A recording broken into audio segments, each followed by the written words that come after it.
What is going on, everybody? Welcome back to another episode here on the Top Left Sports Show.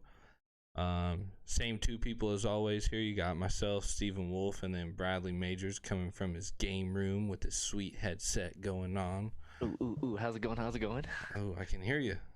Oh, yeah. All right. Good to see you again. Yeah, it's been like 2 days. Like 3? What is it, Saturday? Three days? Yeah, close enough.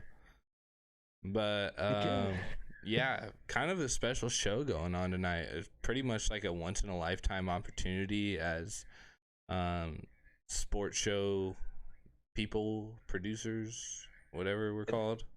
Didn't even think of that. Like literally, I thought about it all day. This is literally probably the only time we'll ever get to do like an expansion draft type thing, here for Seattle as it pertains, at least, Yeah. So really a really rare opportunity, something really cool I guess we're not technically a part of it, but to be a part of it, you know what I mean? Yeah, it's like a city in a whole, a state in a whole, a whole region, really. Yeah, really. And from probably the middle of Oregon up to Idaho, maybe Montana, stuff like Alaska, to have a hockey team coming to a professional hockey team in the NHL, I guess I should say, coming to the Pacific Northwest. So super excited. The show's been going on for I think just about a year now, and one of the first things we talked about was the Seattle Kraken and them coming to Seattle. So to see it actually come to life, seeing Climate Pledge Arena being built, seeing the player protected list come out from each team, and seeing the mock drafts and all this and that, and the trade rumors are already starting, and we have one player technically, but we don't have two players, and we're already talking about trade rumors and stuff like that, which we'll get into here in a minute. But it's super exciting, and I could not be happier being a hockey fan. It feels like we learned about this so long ago, and it's been so long in the making for it to get to this point. And it feels like it's been forever, but it really hasn't been that long. No, it doesn't. But I mean, when you think about it, I've been seeing Kraken shirts everywhere for feels like over a year, 2 years, whatever it's been. Yeah. You see them everywhere you go now. I mean, the support is already so strong. They're sold everywhere. People are always wearing them. It's crazy how much support it already has. It really reminds me, I don't know if you remember or not because you're not a soccer guy, but when the Sounders got expanded into the MLS, and it was kind of like the same thing, and I remember my dad telling me about it and all this and that. I was so excited. It seemed like it took forever, and he started buying me posters and shirts and this and that, and I was like, yeah. And then I was like, when is this happening? Why is it taking so long? Yeah, exactly. And it's like a little kid waiting for Christmas morning, and it's like January 10th. Yeah, I mean, even we just talked about it off stream. I'm not the biggest hockey fan. I'll watch it, but I'm not super crazy about it. But having a team to support makes you a little bit more of a fan. So I think it'll help a lot of people get into it, that wouldn't normally be into it. So I think that's one of the coolest parts is you get a whole new fan base coming in just because of the support of Seattle teams in general. Yeah, Washington region, the support's always crazy for any team that we have. So I think they're gonna get it was a smart move. We're gonna get a lot of fans, though. Yeah. Kenny says Seahawks football is close July 28th, first day of training camp. Myself will be in attendance. Kenny, if you give me some tickets, I'm coming. I thought it was the 28th, but 27th or the 28th. I thought it was the 27th. If it's the 28th, that must be when the Seahawks are starting. But I know the league is allowed to start the 27th. 27th. Yeah. So sorry, I got my words mixed up right there. Trying to Kenny talk needs fast and think I'm smart. So. Kenny, if you take me, Steven, and Jason, that'd be great. Yeah, I don't know you, but yeah, it definitely would be great.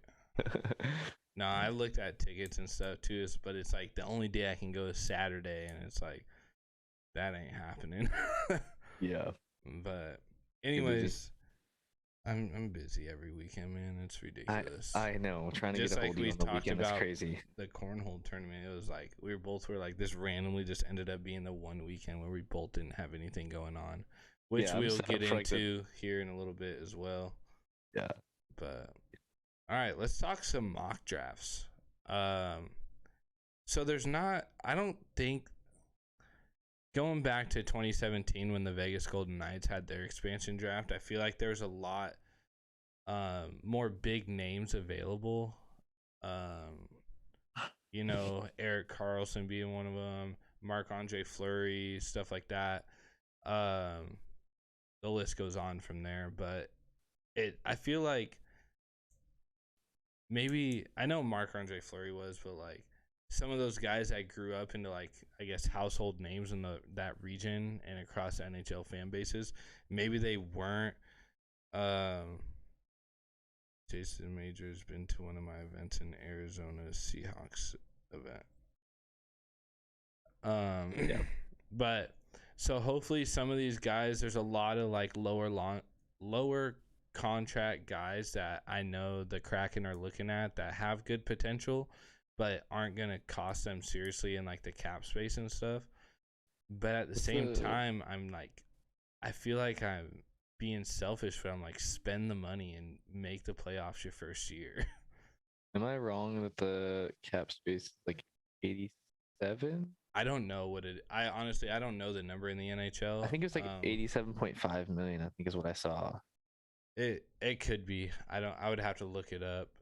And I should have had that ready. Yeah, but it's there are a couple big names out there. A couple names that are on 81. Some lists. 81 mil. 81.5. Sorry. 81.5. Okay, so obviously a lot different than some of these other professional sports and stuff like that.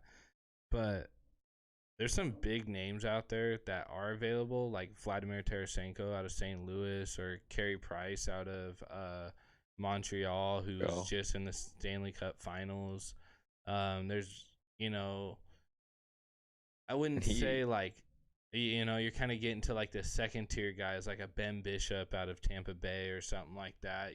Some very good netminders are available, and I'm interested to see what they're gonna do. I like Ben Bishop personally. Carey Price has some injury stuff going on that they're not aware of. Not that they're not aware of, but that hasn't been. He hasn't got like his MRIs or anything like that. They're waiting until like a day or two after the expansion draft to do that, which I think is a complete setup by Montreal and is smart as hell. Like, he waived his no move clause. Yeah, he waived his no because they have another young goaltender who's really good as well. So they wanted to protect him, and I'm sure they're like, "Hey, we'll schedule you for your MRI, the days following the expansion draft, but this is what it's gonna take, and hopefully they don't take you because we're saying that you're injured." And he is getting up there in age. I think he's 33. He's 33. Okay, yeah. Yep. So he's getting up there in age. It's a knee problem, I believe, and I know there's a hip problem for sure. That they're waiting on MRIs from. So it'll be interesting to see what they do with Carey Price alone. And then also, the other biggest name that was left on the unprotected list being Vladimir Tarasenko out of St. Louis. I've went through a couple different mock drafts, and out of like I want to say like 4 or 5 that I looked at, I only saw him on one getting drafted by Seattle. Who was that? Sorry. Vladimir Tarasenko out of St. Louis. Okay. And that was whose was this? Someone from ESPN. I don't know. My computer keeps. But real strong winger, good experience, has won a Stanley Cup. He's really nasty, honestly. Like, if they take him, I would be extremely happy about it. But his cap hit this last year was 7.5. He appeared in 24 games, 4 goals and 10 assists. So a little bit lower of a season. I think he was injured this year though. I mean, he had to have been injured, but a lot of people are saying that the Kraken are gonna take him just to use him as like trade bait to get more drafts because they have the entry level draft on Friday as well. Yeah. So within 48 hours, they have 2 drafts going on to create, establish a franchise pretty much. You know what I mean? Yeah. So yeah, I don't know. I mean, what's your takes on it? What do you got? What have you found? Well, I don't know. Do we need to explain? I don't know. Yeah, We kind of went over explain like how it works. Yeah. That's I think I got that pulled up right here. So The Kraken must choose one player from each of the 30 participating teams. the Vegas The Golden Knights are yeah, exempt. There you go. Yeah. Okay. I was getting there, including at least 14 forwards, 9 defensemen, and 3 goalies. At least 20 of their selections must already be under contract for next season with an aggregate value that is between 60 to 100% of the 81.5 million NHL salary cap. So pretty much they can't go out there and just draft all these guys with low level contracts and only have to pay out like $40 million and then go crazy during free agency and all this and that and try and make some big trades, And you already mentioned something that teams get to protect some of their guys. Yeah. And you want to explain on that? So there's 2 options when it comes to protecting players for the 30 established franchises, not including the Vegas Golden Knights.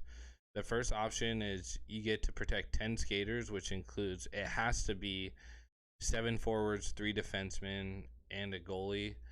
And then your second option is just 8 skaters, all in general. So you could split it. You could do, 2 forwards, 6 defensemen, 4 and 4, 3 and 5, whatever your case is, and then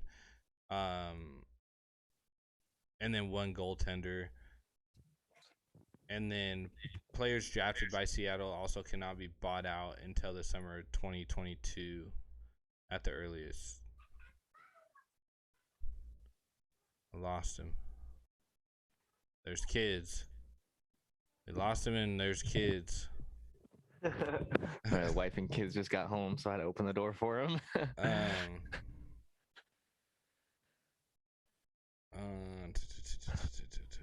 So also, talking about the big names the couple big names that were left available, there's a couple that I was kind of hoping to see available that I wasn't able to.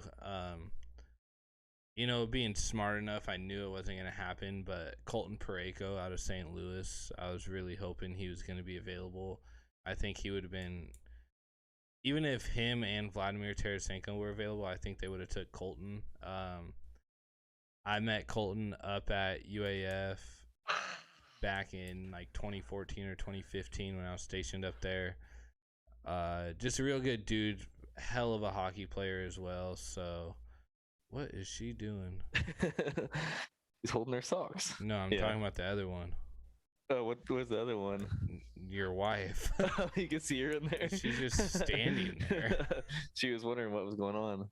Like, are you live? Like, yeah. Okay, say bye-byes. Say bye-byes. Bye-bye. Okay. Go see mama. Sorry, guys. Okay, say bye-byes. Okay. Okay, you won't. I am so sorry, guys. The monster wants in. Okay, go sit down, please. Hey, go sit down, please. All right. All right, get back to it. I'm just gonna mute it for a second. And then a couple other people out of Chicago that I think because of their injuries they were protected automatically, but Andrew Shaw and Brent Seabrook, both of them are getting a little older, so I was hoping maybe Chicago would leave them unprotected, and because I'm 99% sure it's because of their injuries at the end of the season's conclusion, I guess I should say, for the Blackhawks is why they were automatically protected. But yeah. So I also have seen Carey Price on a few of these mock drafts. I've seen him more off of it than on it, but seeing him on it makes me really, really nervous.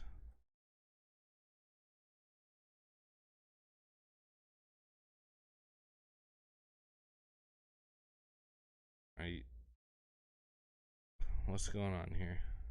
The kids don't want to leave me right now. Okay. And she's waving. I'm sorry. Oh.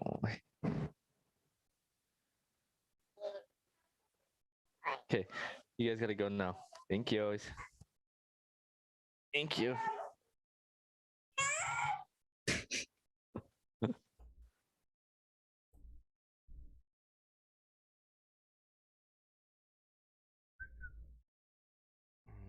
2-round blast. Rocky Steel Trail 6-4. All right, are you ready to go? Yeah, I'm trying to get the other two out now, but they're kind of trying to plant themselves in here. All right. All right, I'm sorry. That's what happens when you do it from home. I want to also say, I think I said Ben Bishop and I meant Braden Holtby. I don't know why I was thinking Ben Bishop so much, but I really meant Braden Holtby earlier. I think I just caught myself in that, in my 30-second pause there that I had. Yeah. And I really think I meant Braden Holtby. Oh my gosh. But anyways, all right. Are you good now? I should be fine. I mean, I don't know, but anything can happen. Okay, well, let's talk Kraken expansion draft.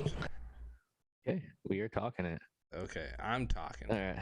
Yeah, you're talking it. Sorry, I was interrupted by the kids, and I think we lost some viewers because the kids freaking ruined that. So,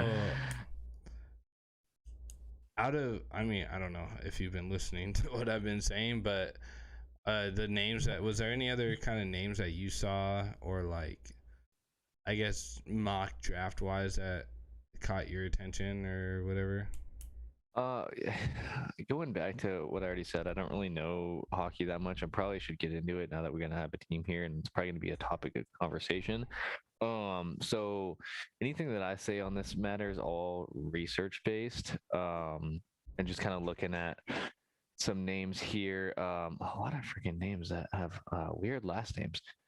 Yeah. Have you noticed that? Hockey has the weirdest last names. A lot of weird, because you get a lot of different countries in hockey. Yeah, that makes sense. I think you said a few. Vladimir Tarasenko, yeah. That's a name that I see coming up in here. Because he reportedly asked for a trade earlier in the offseason. I think he's got, what does it say, 2 seasons left on his 8-year deal worth $60 million. So that's a big one that pops up. Among the notable other names left unprotected, Jared McCann, Alex Carefoot of Toronto, PK Subban,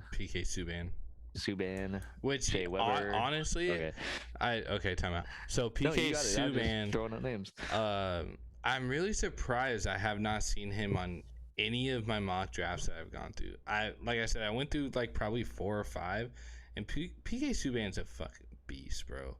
Really? And yeah, like I think his cap hit is kind of high, and I think that's why he's off of most people mock draft. But he would be if we could plan the draft out enough to where it's, maybe you take a couple lower level guys to make him fit into our draft, then I would be stoked. Okay. But yeah, like even on here it says among the other notable names left unprotected. Like it's not even like there's a couple other names that I had said that Shane Weber's one of them, correct? No. Yeah, Shea Weber. Yeah, it's just like something like you said. Like it must be like something about their cap space, like whatever they have left over, or whatever. Because there's like names on this article up here that are like seem like more bold, and then you get down to there, and it's just notable names. Yeah, gotta be cap.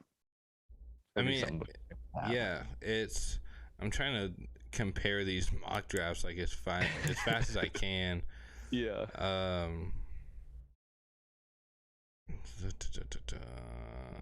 So one that I'm seeing on almost everyone is James Van Riemsdyk, he's a forward out of Philadelphia.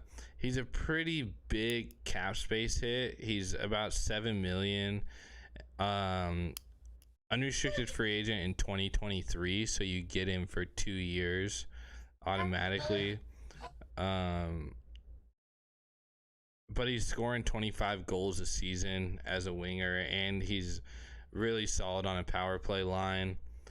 Jordan Eberle also as well is about $5.5 million a year, unrestricted free agent in 2024.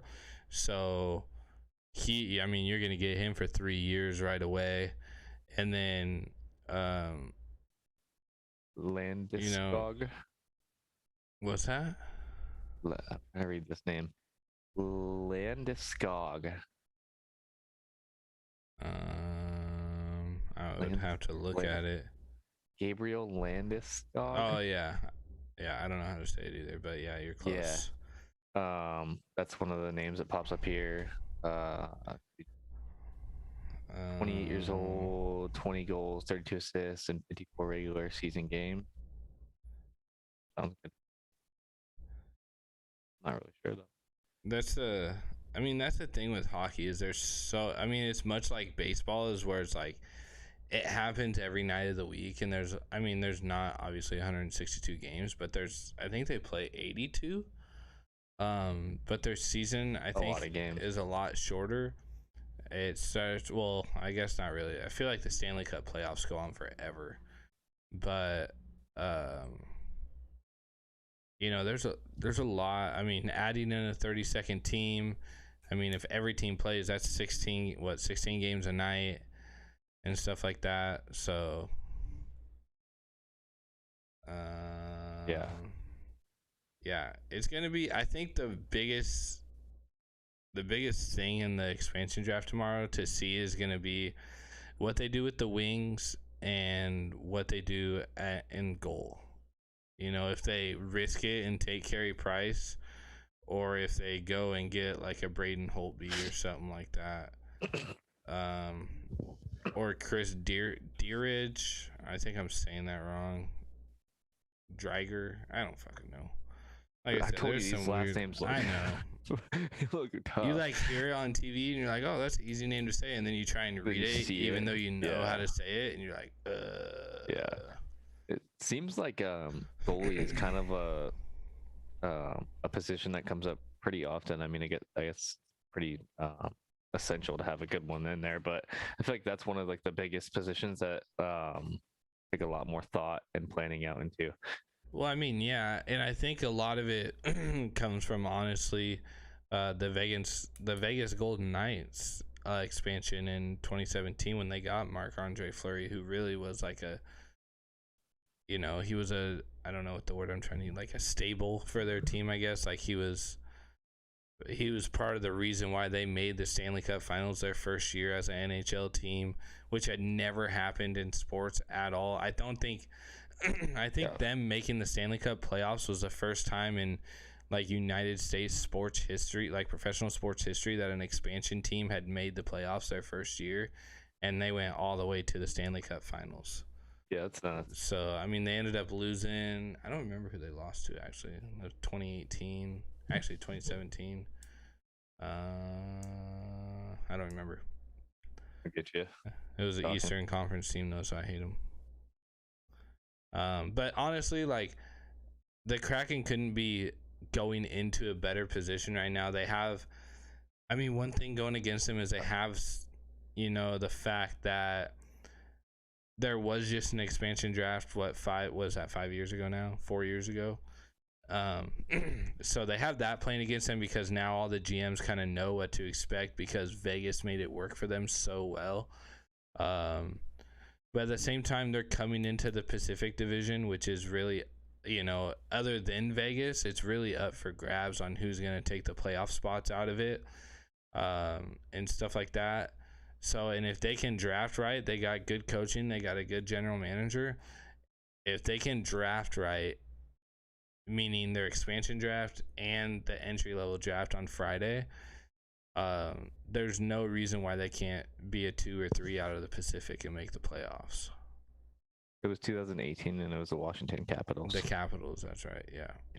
I mean, technically it was 2018, but it was 17-18 season. Yeah.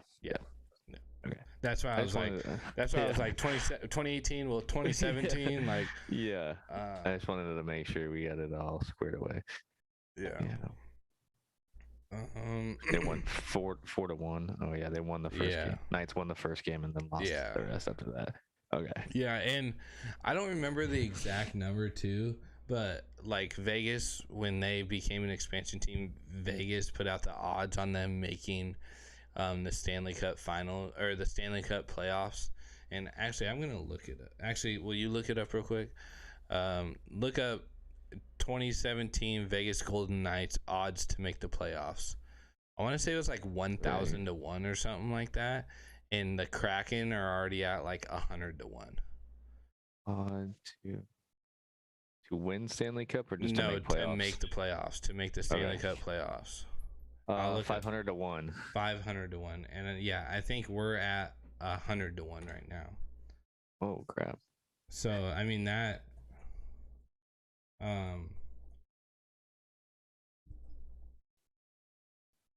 That shows right there.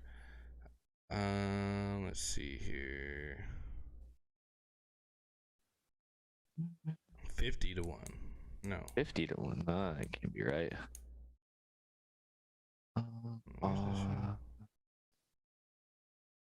I swear I saw 100 to 1 earlier. This one says plus 5,000. Yeah, plus 5,000, but that's not. Yeah, this one still says 50 to 1.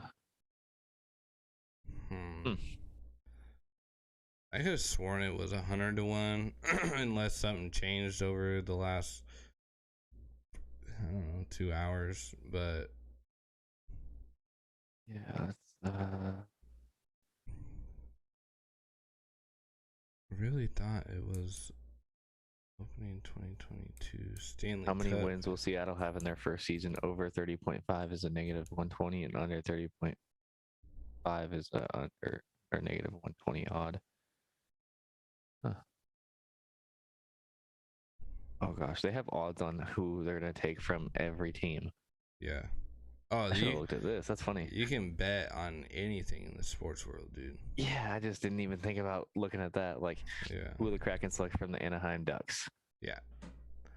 Dang, who will the Kraken select from the Arizona Coyotes? Like, that's crazy. They got all of that odds. All right, so yeah, expansion draft tomorrow. 30 picks out of 30 teams. What's that? It's at 8 p.m. Eastern on ESPN2. Yeah, it's 5 o'clock. Yeah, 5 o'clock. 5 o'clock local, 6 o'clock Mountain, 7 o'clock Central, 8 o'clock East Coast. They have until 10 a.m. Eastern the day of the draft to submit its selections. Yeah, so their draft picks will be in beforehand, and then they just announce them. They just go boom, boom, boom. Yeah. Which I think I've seen something about. It's a pretty rapid thing, honestly. It's not like the NHL draft where it's like you have 5 minutes, you are now on the clock. Which honestly, that'd be really. I mean, it wouldn't be fair to do. The Bucks just won the NBA title, 105-98. Did they really? Yeah. Oh wow. Took the Suns in 6. No way. But honestly, like, imagine how interesting that would be if it was like a random selection. Like, the teams had to put in who was protected to the NHL, so like just they knew. But then it like randomly shuffled in what order you pick the teams, and then it'd be like, boom, here's your unprotected list from the Calgary Flames. Boom, you have 5 minutes. Boom, 5 minutes pick number 2. Here's your unprotected list from Tampa Bay. Pick number 3. Here's your exciting to watch. It would be so hard though, just because of the cap. Like, trying to hit that cap number, it'd be like, okay, well, who do we hit? Like, what big contracts do we take and what don't we? You know? Yeah. Because then it could be like, if they're super close to their cap limit, they get to the end in Pittsburgh and they're like, oh, we're just gonna leave Sidney Crosby unprotected because they don't have any cap room for that. Space. Yeah, like yeah. so they have to take one of our lower guys. Like, no. Yeah. That's funny. That would have been cool though. Yeah. All right. I think we're good on the Kraken expansion draft tomorrow. Tune in. We'll be sharing hopefully all the picks, if not as many as we can, on the page, on our personal pages as well. So tune into that. Super excited. Literally, like we said at the beginning of the show, once in a lifetime, probably. I mean, we have every other professional sports team there is except for basketball, I guess. So technically, if we get an expansion into the NBA, which we won't, we would just buy a team and move them here. Yeah. The NBA doesn't like to expand that much. So other than basketball, if we somehow get an expansion basketball team, this is a once in a lifetime opportunity tomorrow. So tune in, be a part of it. They got draft shirts online on the NHL shop and the Kraken page and stuff like that. We're ordering some and stuff like that just because you won't ever be able to ever again. So yeah, that's such a cool event, man. I guess, like I said before, and I'll say it again, I'm not the biggest hockey fan, but I'm gonna tune in to watch, see all that go down, and then also, I'm excited to get into hockey and be able to talk about it on here, watch it, talk about it with you, text you about it. It's a any lot. Other sport to watch. It'll be a lot easier once we have once the non-hockey fan people like you or 90% of the people in Washington, like the non-hockey fans, have something to actually root for. It makes it a lot easier to be a part of it. Like when I was in Alaska and we'd go to the junior club, the Fairbanks Ice Dogs, I'd take people there all the time for their first hockey games ever. They're like, I don't like hockey. I'm like, well, let's just go drink beer and have fun then. And we'd go, and then halfway through the first period, they're like, why did that happen, or how come that got blown dead, or this and that.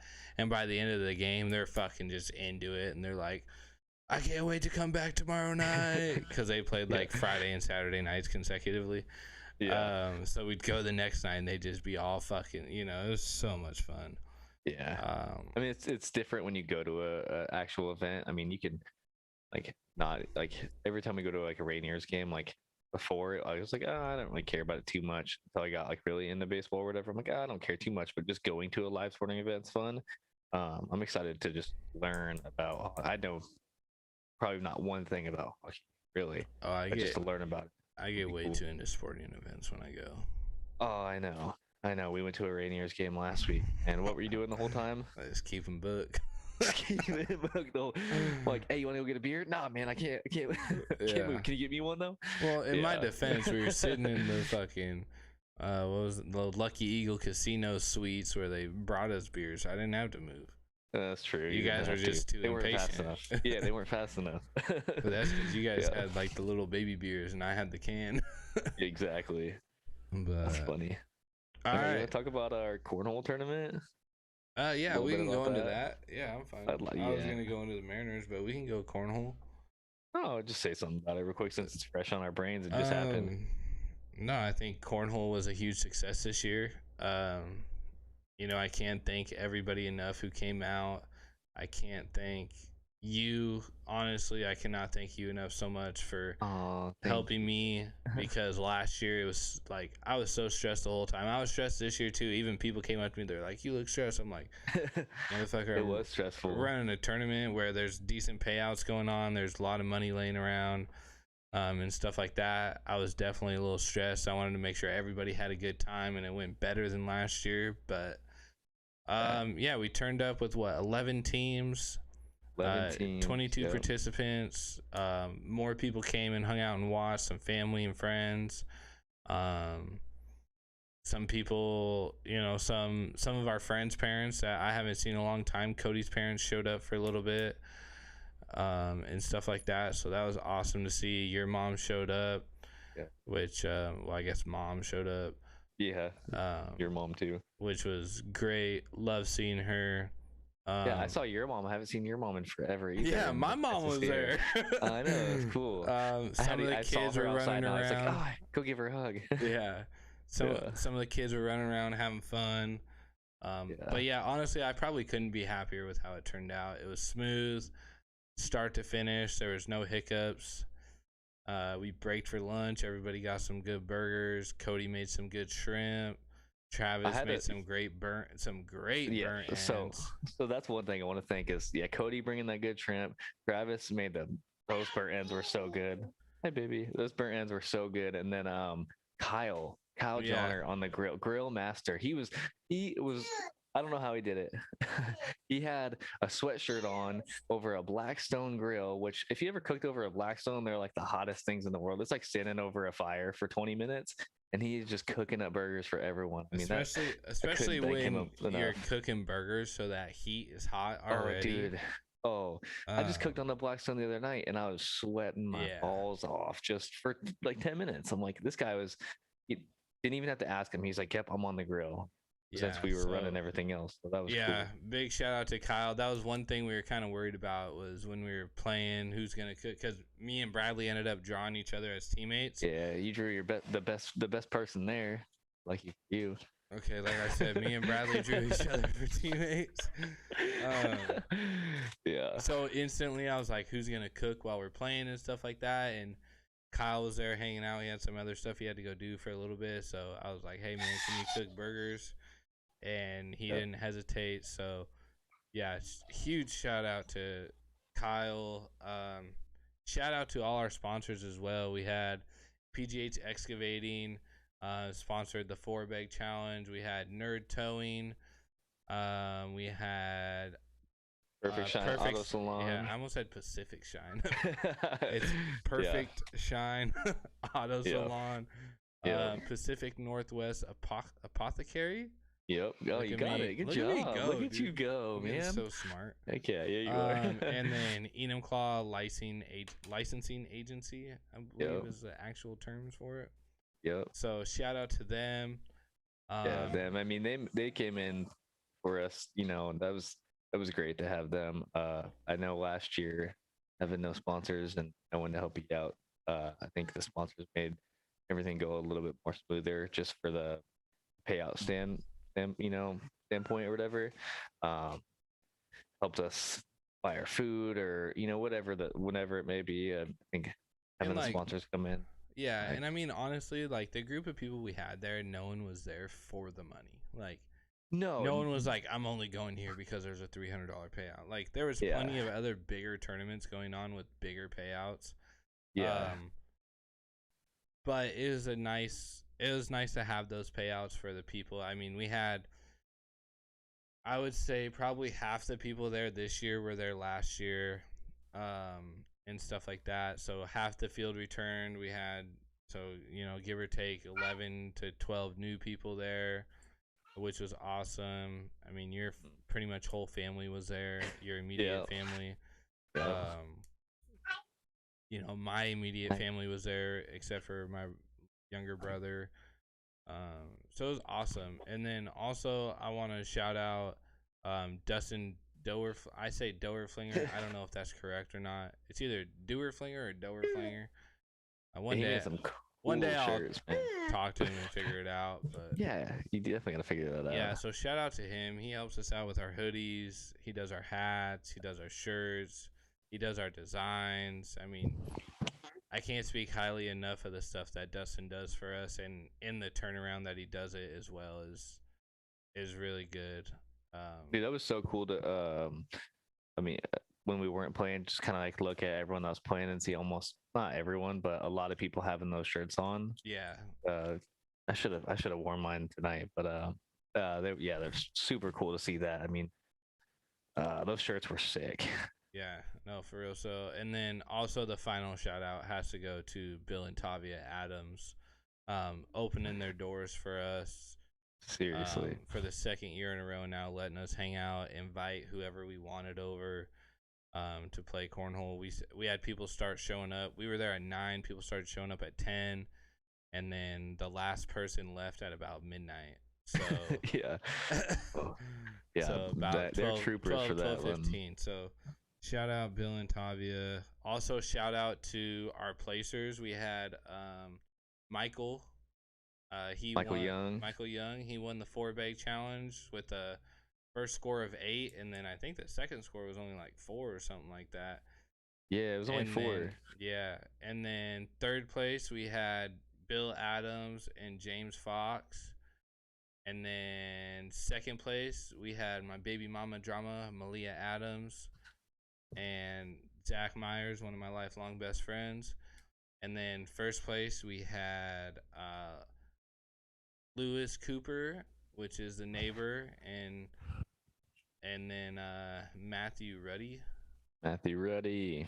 Full name Just my drop. brother-in-law. Yeah, Bradley's brother-in-law. So. And Lewis and Matt went through that whole tournament, and that was a double elimination tournament, and they didn't lose a game. They did not lose a single game.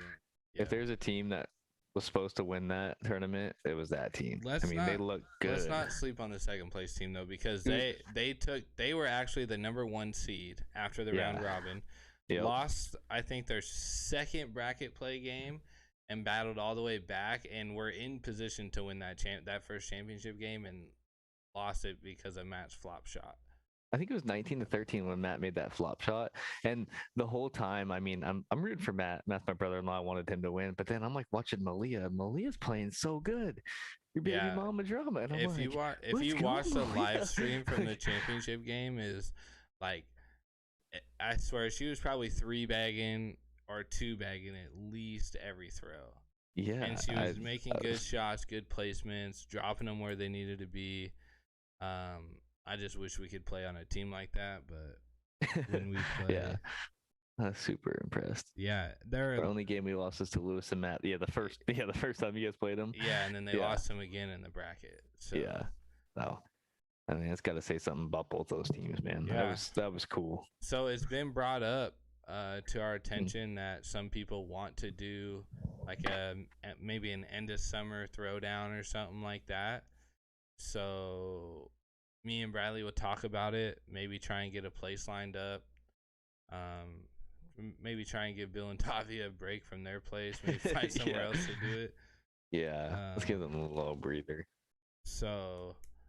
Yeah, but it's definitely a possibility. We'll post it and see who'd be interested. If we can get a guaranteed set number of people, I mean, it's definitely something I'm down to do, and I'm sure Bradley is as well.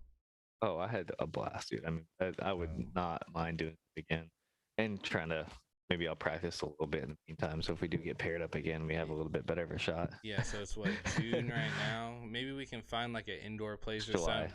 It's July, my bad. Yeah. Maybe we can find like an indoor place or something like mid-September, do like an end of summer type thing. But yeah, so stay tuned. If you're interested in something like that, let us know. Yeah, please. Because if we're renting a place, obviously we're going to have like for sure people down. So yeah, let us know.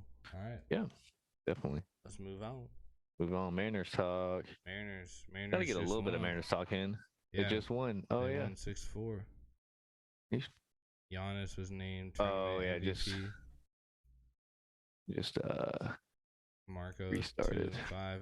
It's funny because I told Malia, we're sitting there in the kitchen right before the game started, and I was like, I really want to watch this game, just because. And this is gonna kind of head into what we're gonna talk about here in a second. But I was like, if Marco has another performance like he has the rest of the year, does he go on the trading block? That's a yes. I would too. Like, yeah, at this point, he would have been 1-5 on the year. His ERA probably would have been, unless he would only gave up 1 run, and that would have been the loss. Like, he probably would have gave up a stupid number of runs.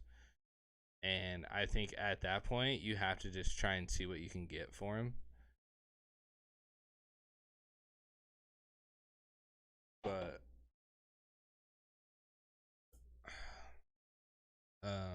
But yeah, we're now what is our record now? 50-44.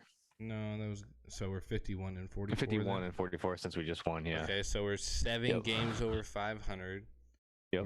I'm trying to pull our standings up right now because I don't know what everybody else did today. And my phone's gonna freeze. Oh, there we go. All right, so we are 6.5 back of the division, and we're three flat back of a wild card. We're third right now, right? In the division, yeah. Yeah. And then we're three back of the wild card. We're 4 games behind Oakland, and we got a 3-game series coming up with them over the weekend. Yeah. Actually, is it a 3 or a 4-game series? It is. Oh, shoot, I just had it too. Man. I think it's a 3-game. 4-game series. Is it? 1, 2, 3. Yeah, it's 4.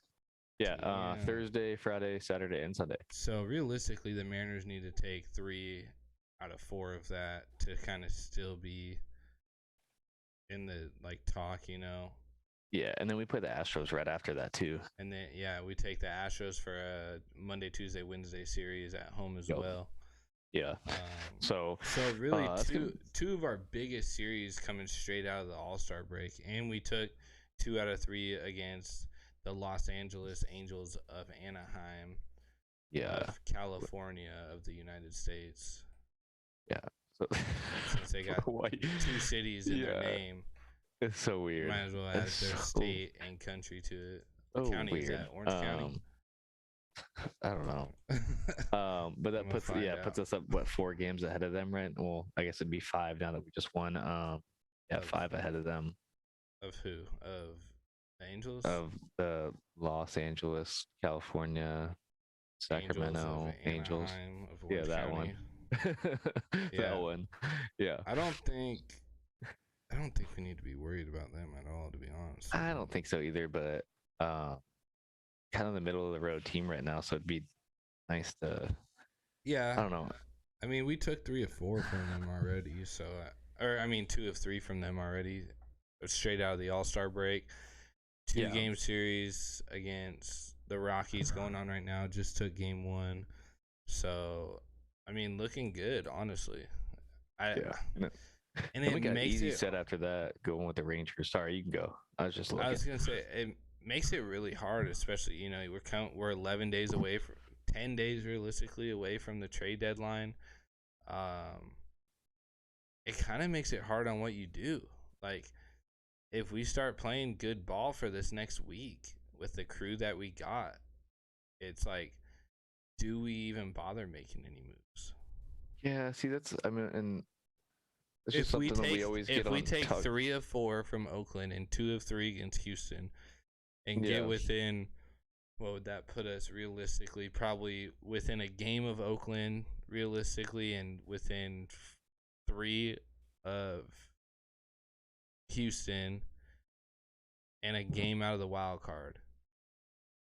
Do we start making moves and jeopardizing stuff? Or do you stay with it and trust the process? Like, trust that the guys that you've called up are going to do what they need to. And you got Mitch Haniger. You'll have, who was it that just went on the COVID list? Was that Jake Fraley? Jake Fraley. Yeah. And then, you got Ty France up there. JP's playing good right now. Kyle Seager I know he went at least 2 for 4 tonight. It might have been 3 for 4. I think he got a double his first at bat. I just want to buy a jersey already. What jersey, Travis? What jersey you trying to buy? I'm trying to buy some Kraken sweaters. Matt, the only thing you missed was we were just talking about the cornhole tournament, and I wanted to get you in here. We kind of announced your name, so that's why I tagged you. Yeah, it's funny that you mentioned Jake Fraley. Also, Marco and stuff, because when you look up like Mariners trade deadline rumors, blah blah blah blah, that's the name that comes up the most that I see right here is Jake Fraley. Really? Yeah, trading him. For what though? Like, you're not gonna get no big. What are you gonna get? Prospects or trading Jake Fraley and Cal Riley for Kyle Gibson from the Rangers? No, you do not trade Cal Riley. No way. Kendall Graveman and Jake Fraley for Colby Allard. Can't say last name today. I'm gonna tell you right now. 2 main ones right there. I'm going to tell you right now. First of all, Cal Raleigh doesn't have enough big league experience to be worth enough to trade him. Even in a package deal, you're gonna get something that's someone who's prospected at about the same level as him. Okay, so there's a bust right there. Like, you don't. That's the same thing they're talking about with like these Mitch Haniger trades. Like, what do you realistically trade Mitch Haniger for? You don't trade him for prospects. He's exactly at this point. He's probably what I mean. You would say he's probably the face of the franchise at this point, right? I mean, him and Seager and JP and Kyle Lewis. Yeah. I mean, realistically. I think I will always say the biggest thing that you need to look at when we're looking at anything is pitching. And I think so too. And I think it's so hard for me to think about pitching with the Mariners right now because that goes back to what do you give up? Or do you give up Mitch Haniger to get a pitcher? And it would have to be probably Marquez, who we just saw tonight, who we just put 6 runs up on. Like, I don't know, dude. It's just hard. And it's also hard with the ups and downs of the pitching that we are used to right now. The only time it's so up and down, pitchers like really, really move. I mean, obviously, yes, trades happen. Like, and that's like you posted that thing about Aaron Rodgers. So we'll get into that when we talk Seahawks a little bit later. But 98% of franchise quarterbacks and Hall of Fame quarterbacks do not spend their entire careers with one team. I can tell you the last Hall of Fame quarterback that spent his entire career with one team. I mean, Peyton Manning didn't do it. Tom Brady didn't do it. Not that Tom Brady's a Hall of Famer yet, but Brett Favre didn't do it. I mean, Phillip Rivers didn't do it. Not saying that Phillip Rivers is going to be a first ballot Hall of Famer either, but it's the same the same with pitching. Back to what we're talking about. It's the same with pitching. That's why you saw Trevor Bauer leave, and well, I guess that was a trade actually, so that doesn't work. But that's when you see pitchers move the most, and I just can't see us getting like a big name rotation guy because our bullpen is like a top 10 in the league right now. So I don't think our bullpen is where we're looking to improve. It's our rotation. Luckily Logan Gilbert came up. He had one or two rough starts, not horrible, but rough. And then he found a groove. He found that slider works. He started throwing inside on people with the fastball, and it's worked out for him. I mean, he's faced some of the biggest names in baseball and shut him down. Aaron Judge, Giancarlo Stanton. Anyways. And stuff like dark that. In here. I had to turn the light on. I'm sorry. Like I was saying, he's faced some of the bigger hitters in baseball and shut them down. Yeah. Tatis, Machado, Giancarlo Stanton, Aaron Judge, stuff like. Has he started against the Astros yet? I don't know. I'd have to look to see if he has a start against the Astros or not. Yeah. But he gave up a home run, I think, to. Not true. They didn't even play the Angels today. I didn't. No, yes. Sunday. Where did I see that? Yeah, was it Sunday? I think Sunday. Gilbert got the start. What day was it? I think it was Sunday. I looking at Gilbert? Maybe I was looking at Gilbert. I'm getting all messed up over here. I have so many tabs open. I was looking at something, but they're not gonna trade any of their top prospects. Like Julio's not going nowhere. Jared's not going anywhere. What's the dude down in Marte? I think his name is. He's not going anywhere, and that comes back into Cal Raleigh. Cal Raleigh's not going anywhere, dude. I'm telling you that right now. I would be extremely surprised to see Cal Raleigh go anywhere. But it's like, so what are we looking for outside of pitching? And my attention straight goes to the right side of the infield. We need a second baseman and we need a first baseman, with Evan White being hurt and underperforming at the major league level. And yeah, that's what we talked about in length. I don't remember when that was, but that was probably 2 or 3 months ago. Yeah, we definitely talked about that. When we were like, we'll give him the benefit of the doubt for the start of the season. Came and he still didn't. It's the right side of the infield. We need to find a second baseman, and we need a first baseman that can play there every day. We got Ty France playing over there right now. We got Jose down in AAA, Evan White that's hurt, but it's like, who's going to be our everyday first baseman? Like, barring injuries and stuff like that, if we have a perfectly healthy roster, who's going to be our everyday first baseman? And we don't have one. It's going to be pretty much whoever Scott wants to DH, but you only get one DH. So here, I want you to hit, so go play first base. Yeah. You know what I mean? Yeah. So, and then, yeah, back to the second baseman. I mean, like, I brought him up a couple weeks ago, Dylan Moore. I think in a year or two, he can be a really big, like, trade acquisition for us. Not acquisition, I guess. A trade bait for us at the trade deadline. But he's got a lot of work to do.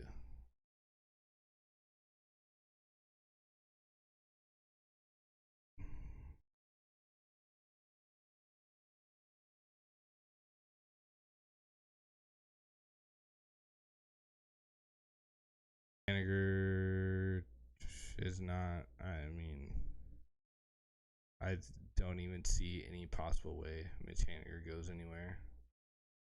Like, at all. Yeah, and that's what we talked about 2 weeks, 3 weeks. Possible, yeah. I don't think. Yeah. It would have to be a ridiculous trade to get rid of him. Yeah. But if we do see somebody go, if I have one pick, not that I want to see him go, because I'm actually starting to become a fan of his as the season progresses.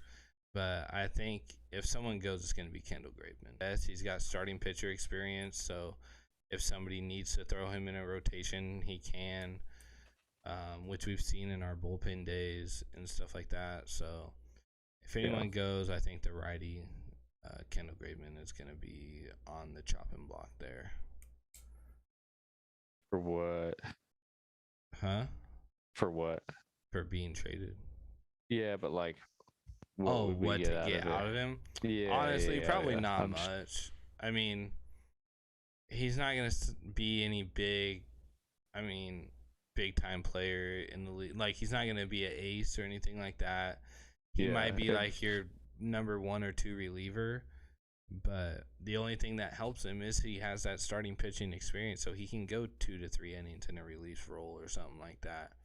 So you kind of see him in like a package deal, probably, what I would think, right? It would like probably be like Kendall Graveman and somebody else from like AAA, maybe AA, for more prospects. Honestly, I think if we let him go, that's what it would be. Is prospects. Yeah. Maybe like a mid-level relief guy and a high-level prospect. But the one thing that, Jerry has definitely sided on so far in all the interviews I've heard is that he's not selling cheap this year. Like, he's not. Yeah. He's in a contract year, same as Scott, and he's going to get everything he can for what he's got. And because he doesn't have to give up Kendall Graveman. He's not hurting us. It's not like back when we had guys where we had to get rid of them because they were good, but they were just hurting us at the time, It's funny because, like, you could say that about a lot of like our guys on our roster. Like, I know we need work, but it's hard to say where you need the work. Like, it's because we're so pitching. Close. It's so you close. Can feel it. You literally can feel it watching the games. Like, we're so close to. If you watch a week straight of Mariners baseball, you're gonna look at that. Like, sit down and watch an entire 9-inning game for 5 times in 1 week. And you will be like, we are so close. It's just the fact of like playing 162. 162. Yeah, 160. I was gonna say 1 for some reason. I don't know why. Playing 162 games, you're playing a lot of games a week. You don't get a lot of time off. So if you watch those 5 games, you're right. Or we squeak one out late or something like that. Yeah, or you. Like... And then when you see that loss, you're like, oh man, those losses are starting to add up. Like, what can we do to fix this? And that's what we always talk about every time we get on the Mariners. It's like, what can we do to fix it? But it's like, I feel like the biggest thing to like get people's attention with the Mariners right now would be go on a like good win streak, like go on a 6, 7, blow them out of the fucking water. But we talked about the run differential last time too. And that's what I was just gonna get at. It's like, we're winning games and we're 7 games over 500 right now. At the same time, it's we're not blowing people out of the water. Like our wins are probably averaging like 2 to 3, maybe 2.5 runs. Ton of them. I feel like we get a ton of them. It's just something that we're used to seeing, and that obviously contributes to, like you're saying, the run differential. But yeah, if we had like a 7 out of 10 games where we blew them out 9-3, 5-0, stuff like that. Yeah, so I'm sitting here looking at our same as you, the scores. Yeah, 6-5, 3-2, 4-2, 3-2. It seems like we get on these like these little win streaks, like these 2, 3, sometimes 4, and then but once it's over, we lose 4 in a row, or we lose 5 in a row, or we go and then or we go 500 for a week and 12-5, stuff like that. We got that really in May, and mind you, May was when we were extremely struggling. That's when we got no hit back series. That San Diego series, we got outrun like 71, or was no, not 71, 37. I think it was 30. Well, let's see. That's 31-7. Yeah. 31-7 in a 3-game series. Yeah. So they're averaging 10 runs a game, just over 10 runs a game technically. Yeah. And we're averaging 2. It'd be just over 2. And then you look at the games right after that versus Athletics. We win both of them 4-2, 4-3, and then lose 1, 6-3. And then you look at the Rangers, win 5-0, and then 3-2, 3-2, 4-2. Yeah. But look at it's 3-2, 3-2, 4-2, and we're really not winning by much. Look at how many extra innings games we have this year too. Yeah. Yeah, there's 9, technically 10, 11 extra inning games just in the first half of the year, and I think we only lost one of them. Yeah. So that'll tell you something. I just wanted to really point out the fact. I want to say, like, what do we need to fix it? Yeah, it's because I don't think it's much. It's the rotation. It's good. Honestly, I think the rotation is the biggest thing. Get Kyle Lewis back and healthy. Somehow try and find a way. We have to either get Evan White to produce or find a way to profit off of him somehow, which I don't even know how. Pretty much a wide open spot at first base, and is like okay with having a shitty batting average there. Mm-hmm. You know what I mean? But other than that, it's like, where the hell does he go? I think he'll be it's like another type of package deal with him. Or he's going to be one of those guys that Chris Taylor or something like that. Like, or, Taiwan made the All-Star game. Like, there's so many ex-Mariners. There was like 8 ex-Mariners in the All-Star game this last week. Yeah, that's sad. That's sad. Yeah. But, I mean, that's something you can't think about because if we kept him here, maybe because we should not. Taiwan Walker said he was willing to take less money and stay in Seattle, and it didn't happen. Yeah. All that shit. Oh yeah, I forgot about that. Same with Mike Zunino. Yeah, we had a chance. I get Mike Zunino as part of a bigger trade, but we should have never got rid of Mike Zunino. I remember when we first got him, you were so. We buying or selling? Dude, I did not know that was actually even still set up on there. What is it? Right on the bottom of our screen. Can you see? Do you have our stream pulled up? I do. Where it says, "Are we buying or selling?" Though. What is that? That's from YouTube, I think. I forgot. Remember a long time ago, I tried it and I was like, I don't know if it worked or not.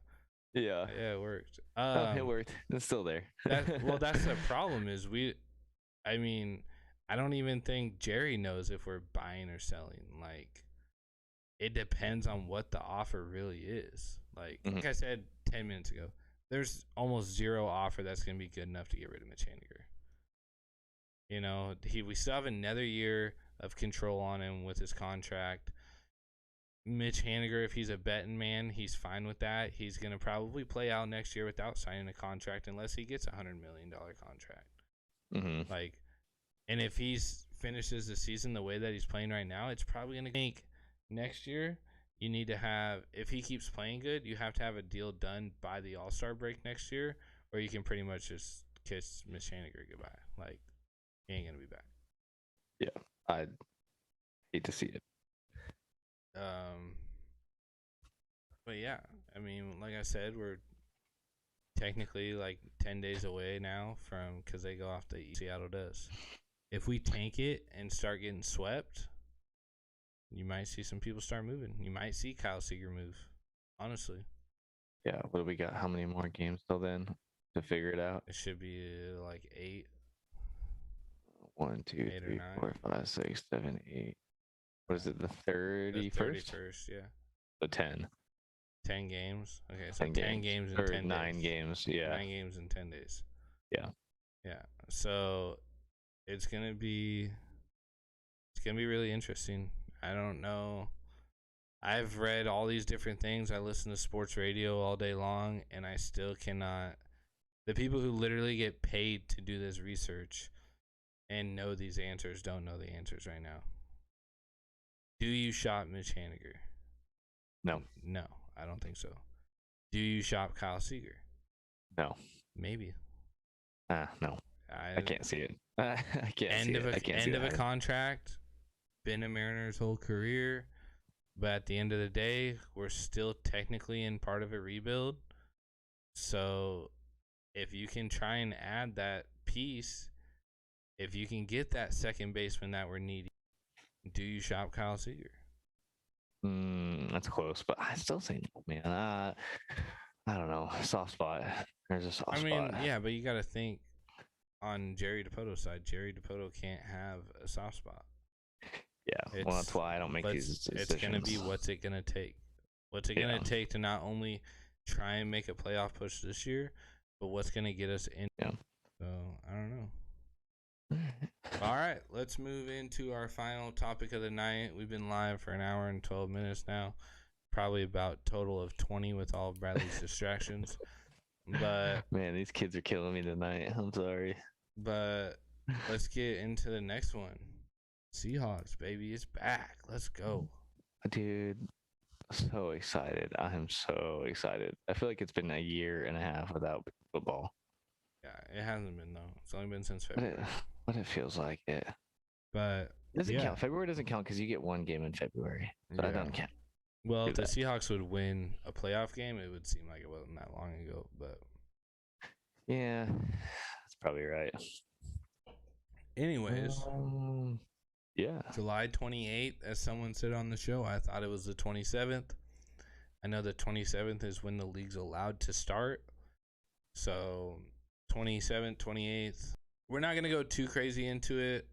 Just because, you still got training camp, 3 preseason games this year, and then into a 17-game season.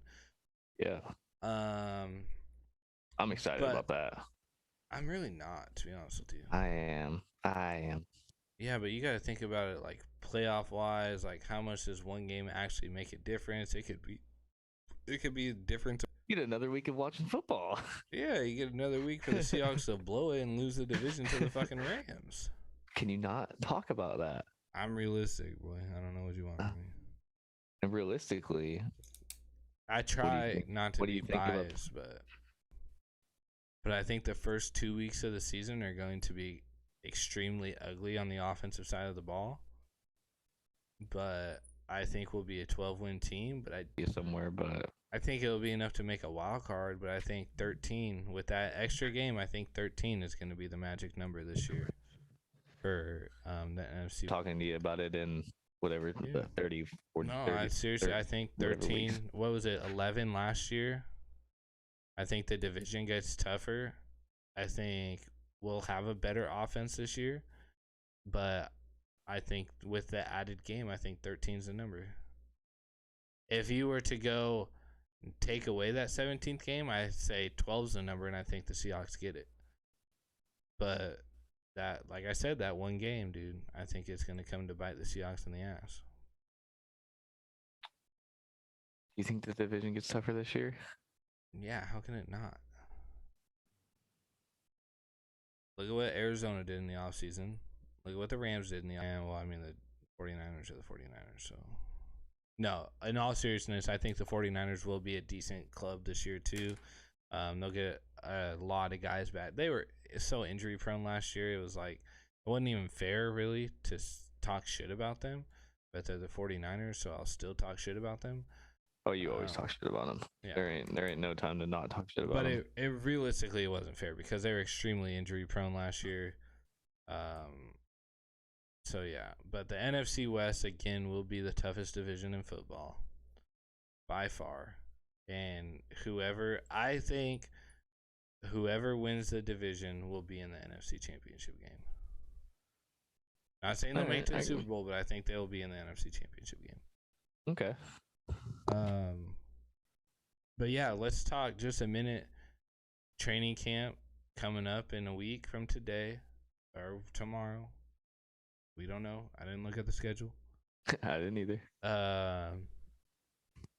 Who do you kind of got your eyes on? Who's your biggest guy you need to really come into training camp and show up and perform well for you to kind of be like, all right, I'm feeling a little bit better about this upcoming season? Off the top of my head, say Carson. For what? You gotta give a reason. You can't just it's isn't high school. You can't just circle A or B. You gotta like. This isn't multiple choice? No, it's a short answer question. Shoot. Oh, I don't like them story questions. Shout out Dead End Boys. I say Carson just because. Let me get my thoughts together. Just because I think to get that 13, 14, whatever win, we have to rely on our running game, just like how we always have been. I mean, if you rely on Russell Wilson to throw the ball every single play, it's I think if you get back to the running game, like we've always seen with this team as of last 10 years or whatever, I think that gives us a better opportunity to win some more games. So I think seeing if Carson can come in and perform, if he's looking good or not, I think that's going to be a big deciding factor in our wins this year. I think the offense is going to be the biggest deciding factor this year on how we perform. I know defense wins championships, but I think we have to stare at our offense. Wilson, I think, is the biggest thing for me. Okay. Do you agree? I mean, with that part of it, I mean, I don't want to harp on Russell Wilson too much. I love him; he's a great quarterback, but I think he had way too much pressure last year. And if we can just take a little bit off of that, which that's what I should have clarified on. I'm talking about his mind pressure. You know, I think Russell Wilson's like mind game is going to be so, especially if we get into like week 5 or 6 and he is not having a great year. It's gonna be bad for the Seahawks, I think. But we'll get into Russ here in a minute. So one of my picks, I'm going to stay on the same side of the ball with you. I'm actually going to stay in the exact same position as you. Penny? I'm going to go Rashad Penny. That's another, yeah. But my Rashad Penny pick is going to be to reflect Chris Carson. So Chris Carson has been a little bit injury prone and stuff like that throughout his career. A little bit. But his touch numbers have been high. Yeah. It's because he hasn't had I guess I can't say every down, but like an everyday solid backup who can come in and get a couple extra touches, give Carson a break, stuff like that. Carson can catch. Rashad's the same way. Well, yeah, and I know that's what I'm saying. Who's our number one guy to come into camp and have a big training camp? I need it to be Rashad Penny. Like, he needs to come in healthy. He needs to come in fit. It needs to come in ready to fucking go. Because I believe this is the last year. If this isn't his last year, he has one more year on his rookie contract. So I need Rashad to have a big camp. I need him to have a good preseason. And I need it to carry into the regular season for more than 85% of it. You know? And we need to be able to take him into January, into the playoffs. Yes. What about Jamal Adams? So Jamal Adams, I think, is a big deal last year. So yeah, I think that's a kind of a touchy subject though, because Jamal's waiting on a contract. So if they don't get a deal done before training camp, you're not going to see Jamal Adams even at training camp. Yeah. Not because he's not. I don't think it'll be holding out to like try and get more money or stuff like that, like you usually see guys do. Like, I think it's going to be more or less because he knows he's probably at a top dollar right now with his worth. And if he goes into training camp and gets hurt, that price is going to drop way down. You think he's still at top dollar? Oh, yeah. After the injuries and everything that happened last year? Yes. Okay. 100%. Okay. He is. I think when he's not injured, the only safety in the league that can play the way that he plays. So that was also a big how would I word this? People talk down on him a lot because like a controversy. Yeah, it was like yeah, I guess controversy would be a good word. That I saw a lot last year was you would kind of explain it. I mean, it's not true though. Well, he plays into Seattle's scheme. Yeah. You know, it's he plays a lot of drop down safety. He blitzes a lot. But he's more of a cover guy, or a zone guy. Yeah. He's not great man to man, and I think even he will admit that to you, is that he's not very good in a man to man situation. But when you have the most sacks in a season that any DB has ever had in the league, which I'm pretty sure he had last year, with missing a few games. And you play the way that you play and you fire defense up the way that you fire up, you have to pay top dollar for him. He's probably going to get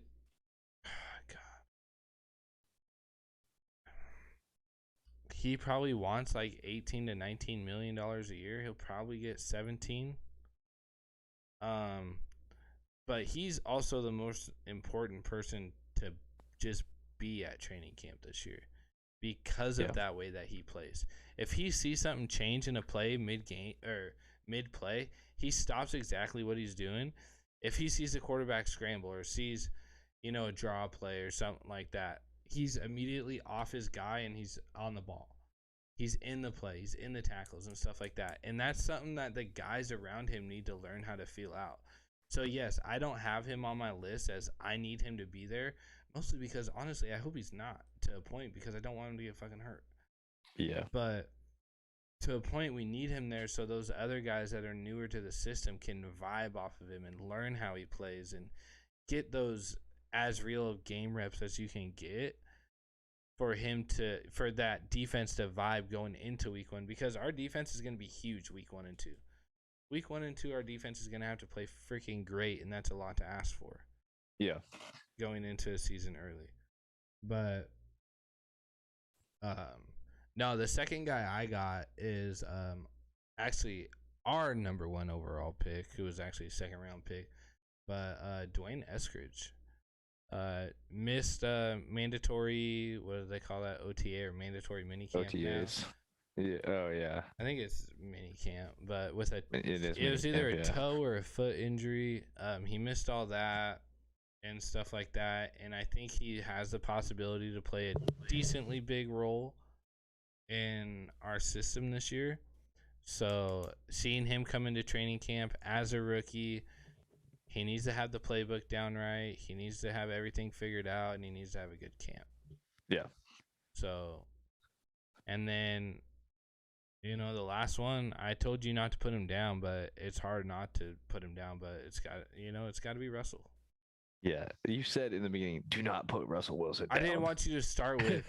I didn't want me to be like, hey, who's your number 1 guy? You'd be like, Russell Wilson. Oh, who's your number 2 guy? Bobby Wagner. Like, okay, let's fucking watch some more paint dry. That's funny that I didn't even think of Bobby Wagner or Russell Wilson. I mean, you think about back position was more what I was looking for, but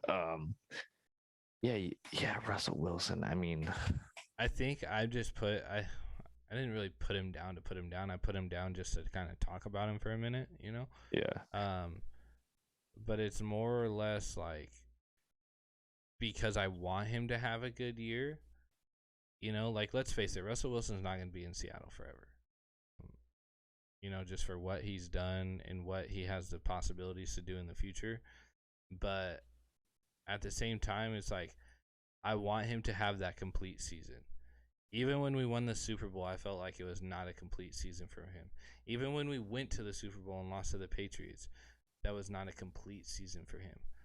A complete season for him is, a great overall QBR, being in the MVP talk all year long, having a chance to actually win the MVP, if not win it, and make it back to another Super Bowl. Yeah. Like, I think Russell Wilson will not make the Hall of Fame if he does not win another Super Bowl. He might make it. He might make it if he makes it back to the game like 2 or 3 more times. But if he does not win another Super Bowl, I do not see him being. Okay.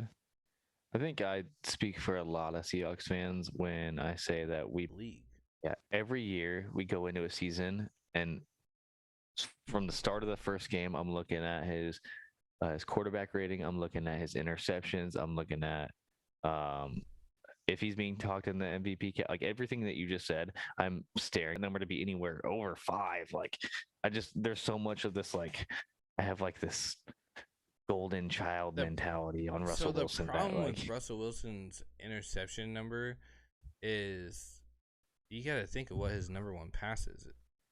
It's the deep ball. The deep ball, yeah. That's which his we favorite saw that pass. He has the highest completion percentage on the deep balls.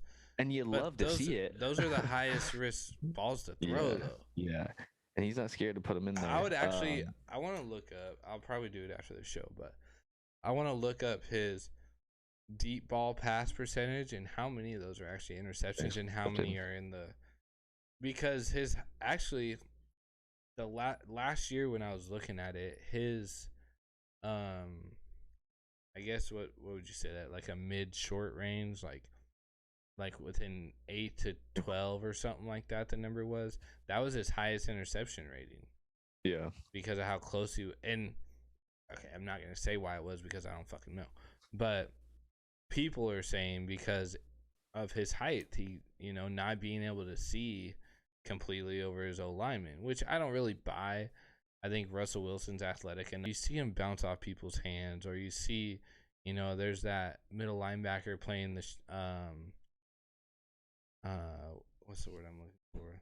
Like shadowing the quarterback and kind of just steps in or whatever, like stuff like that. Or you see a high pressure throw, a throw come from a high pressure situation where it just kind of gets away and stuff like that. Not many of those balls are thrown on the long ball, like. Yeah, and you saw that last year when, I guess. You saw it last year when he had to start throwing them long balls more. He had no running game to turn back on, and I feel like we put so much. But he's coming in as an OC. He wasn't calling the plays for the Rams. Sean McVay was the play caller last year. Yeah. I think he actually hired, and I'd have to look here, but Sean McVay wasn't down in LA now. Oh, in LA, yeah. I say now, but that was like fucking 7 years, 7 years ago. Wasn't that? No, yeah, maybe it was that long ago. But anyways, yeah, a passing game coordinator, yes, but him and Pete are also, I mean, they have to vibe well or he wouldn't be here. So you're gonna see a lot of the run game mixed in there as well. So yeah. A lot of disruptions tonight, and a lot of distractions that my head was not in it. That's for sure. Thank you again, everyone, from our cornhole tournament this past weekend. Cannot thank you guys enough. Literally everybody from our smallest sponsors to our biggest sponsors, to Kyle helping cook, to Bill and Tavia for host. These ones right here. Yep, our black and gold. They're more yellow, but yeah, they're a little bit yellower. We got some more plans in the works. We're getting some stuff ready for football season. So stay tuned for that. And yeah, as always, thank you everybody who tuned in for the support. Donnie, go Kraken, yes sir. Tomorrow night's the big night. Maybe we'll do a little post-draft show or something like that, talk it over. It'll still be pretty early in the night, so be 7 or 8 or something like that. So maybe, not for sure, but yeah. Thank you, everybody. Hopefully we'll get a good show for you guys next week as well. We're just gonna keep trying to get better and better. And yep. Yeah. Appreciate it. Yeah, seriously. Thank you all. Cheers. Thank you. Bye.